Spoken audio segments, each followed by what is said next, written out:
মেট্ৰিকৰ বহীত কিদৰে লিখিব লাগিব আৰু মেট্ৰিকৰ বহী কেনেকুৱা তো এই কোৱেশ্চনটো বহুতো ষ্টুডেণ্টছে আমাক এইকেইদিন সুধি আছিলা তো আজি এই ভিডিঅ'টোত সকলো কনফিউজন তোমালোকৰ ক্লিয়াৰ হৈ যাব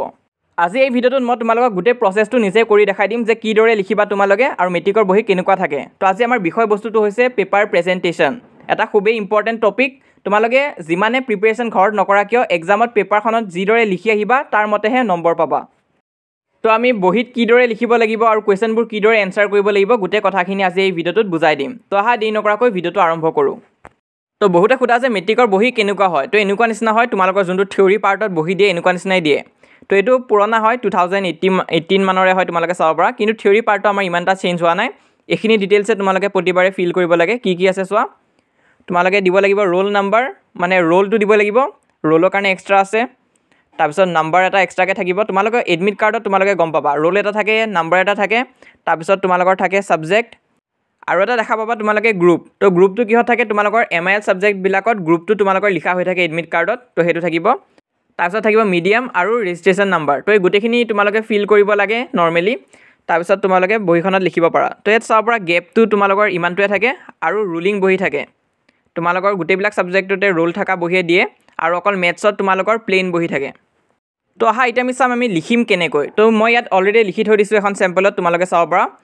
তো তোমালোকে ধৰি লোৱা ইংলিছ এক্সাম দিছা তো MCQটো 45 লৈ থাকিবই তাৰপিছত ছেকশ্যন বি আৰম্ভ হ'ব তো ওপৰত মই ছেকশ্যন বি লিখি দিছোঁ আৰু ইয়াত কুৱেশ্যনখিনি থাকে তোমালোকৰ OMR কেনেকুৱা হ'ব মই যোৱাকালি ভিডিঅ'ত দিছোঁ যদি কিবা প্ৰব্লেম আছে চাই ল'বা তো এখন হৈছে থিয়ৰী পাৰ্টৰ কাৰণে এনেকুৱাকৈ লিখিবা 46ৰ পৰা আৰম্ভ হ'ব তোমালোকৰ তো ইয়াত যিদৰে আমি লিখিছোঁ 46 নম্বৰ কুৱেশ্যনটো দিছোঁ তাৰপিছত এনসাৰ লিখিছোঁ তো তেনেকুৱাকৈ লিখিবা আৰু এক্সামত যদি আমাৰ ভুল হয় তেনেহ'লে তোমালোকে ছিংগল আছ এটা দি কাটিবা একদম কাটি কুটি লেতেৰা কৰি নিদিবা এনেকুৱা জাষ্ট ছিংগল মাৰ্ক এটা দি থৈ দিবা যাতে পেজখন লেতেৰা নালাগে তাৰপিছত আমি নেলছন মেণ্ডেলা চেপ্টাৰটোৰ পৰা টুইন অব্লিগেশ্যনৰ কুৱেশ্যনটো কৰিছিলোঁ ইয়াত চাব পাৰা তো তাৰপিছত তোমালোকে এনসাৰখিনি ধুনীয়াকৈ লিখি যাবা এনসাৰৰ পিছত আৰু পাৰিলে বস্তুবিলাক পইণ্ট ৱাইজটো লিখিব চেষ্টা কৰিবা তো এখন ইংলিছ হয় পইণ্ট ৱাইজ নিলিখিলেও ইমান এটা কথা নাই হ'লেও যদি পাৰা লিখিবা তাৰপিছত নেক্সট ইম্পৰ্টেণ্ট পইণ্ট হৈছে তোমালোকে গেপটো মেইনটেইন কৰিব লাগিব গেপ এটা দি দিবা এভৰি কুৱেশ্যন শেষ হোৱাৰ পিছত পাৰিলে দুটা ঘৰ এৰি দিবা গেপৰ কাৰণে তো ইয়াত মই এটা দিছোঁ তাৰপিছত তোমালোকে নেক্সটটো কণ্টিনিউ কৰিবা বহুতো ষ্টুডেণ্টছে কি কৰে যে গেপে নেৰে তো গেপ নেৰিলে তোমালোকৰ মানে এক্সামিনাৰৰ প্ৰব্লেম হ'ব পাৰে তো গেপটো তোমালোকে এৰি দিবা তেতিয়া এক্সামিনাৰেও ভাল পায় আৰু কুৱেশ্যনবিলাক তোমালোকে যদি পাৰা চিৰিয়েলি কৰি যাবা যেনেকৈ এইটো মই 46 নম্বৰটো কৰিছোঁ তাৰপিছত নেক্সট 47টো কৰিছোঁ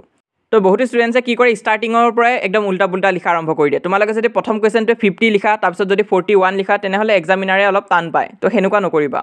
তাৰপিছত নেক্সট কুৱেশ্যনটো আছে আৰু এনেকুৱা নিচিনা এৰো মাৰ্ক এটা দি দিবা যদি তোমালোকৰ কুৱেশ্যনটো আগতে শেষ হৈ যায় নহ'লে কেতিয়াবা কি হয় এক্সামিনাৰে তোমালোকৰ পেজটো লুটিয়াই নাচায় তো এইটো এনেই ছেফটিৰ কাৰণে দি থৈ দিয়ে আৰু যিমানবিলাক টপাৰ্ছে লিখে এনেকুৱা নিচিনা কৰে তো সেনেকুৱাকৈ দিবা যাতে এক্সামিনাৰে গম পায় যে নেক্সট পেজতো তোমালোকে কিবা লিখিছা এৰো দিলেও দিব পাৰা নহ'লে PTO দি দিব পাৰা প্লিজ টাৰ্ণ অভাৰ তেতিয়াও তোমালোকৰ পেজখন চাব তো ঠিক এনেকুৱাকৈ লিখি যাবা আৰু এটা টিপ এটা আছে তোমালোকে পাৰিলে দুটা এনসাৰৰ মাজত এটা লাইন এডাল টানি দিবা তো ইয়াত চাব পৰা লাইন এডাল টানি দিয়া হৈছে দুটা এনসাৰৰ মাজত তো এনেকৈ তোমালোকেও যদি কৰি যোৱা পেপাৰ প্ৰেজেণ্টেশ্যনটো ভাল হয় কাৰণ কেতিয়াবা কি হয় ইটোৰ লগত ইটো এনসাৰ তোমালোকৰ অলপ মেটচ হৈ যায়গৈ আখৰবিলাক অলপ খেলিমেলি হৈ যায় তো সেনেকুৱাকৈ আণ্ডাৰলাইন কৰি দিবা নেক্সট আমি আহিছোঁ তোমালোকে ডিফাৰেঞ্চ থকা কুৱেশ্যনবিলাক কেনেকুৱাকৈ লিখিবা তো এনেকুৱা নিচিনা বক্স এটা তোমালোকে বনাই ল'বা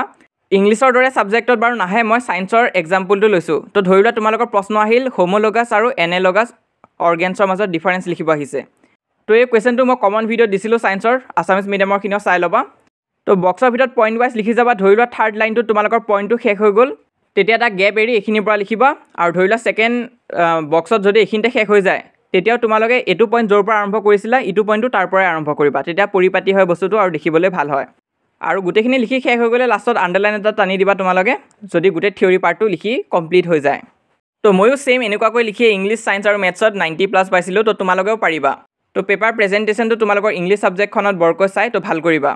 মেথছত তোমালোকৰ প্লেইন বহি থাকিব তাত তোমালোকে ট্ৰাই কৰিবা যে নাম্বাৰখিনি যাতে তোমালোকে ক্লিয়াৰকৈ লিখা তাত ইমান এটা বাৰু নাচাই কিন্তু নাম্বাৰখিনি ক্লিয়াৰকৈ লিখিবা বেছি লেতেৰাও কৰি নিদিবা আৰু মেথছত ৰাফ ৱৰ্কৰ কাৰণে তোমালোকে ৰাইট ছাইডে মাৰ্জিন এডাল টানি ল'বা তাৰ ভিতৰতে ৰাফ ৱৰ্কখিনি কৰিবা বাহিৰত নকৰিবা তো এইখিনি আছিল কিছুমান ইম্পৰ্টেণ্ট কথা কিবা ডাউট বা কনফিউজন থাকিলে মোক কমেণ্ট বক্সত সুধিবা আৰু আমাৰ হোৱাটছআপ চেনেলটো জইন কৰিবা তাতো মই তোমালোকক সহায় কৰি যাম তো লিংক পিন কমেণ্টত দিয়া থাকিব ক্লিক কৰি জইন হ'ব পাৰিবা এইটো হৈছে আমাৰ ইনষ্টাগ্ৰাম হেণ্ডেল তোমালোকৰ যদি ইনষ্টাগ্ৰাম আছে তাতো আমাক ফ'ল' কৰিব পাৰা তো সাৰ্চ কৰিলেই পাই যাবা যদিহে পেজটো ফ'ল' কৰা নাই তাতো ফ'ল' কৰিবা আৰু মষ্ট ইম্পৰ্টেণ্ট আমাৰ এই চেনেলটো ছাবস্ক্ৰাইব কৰি ৰাখিবা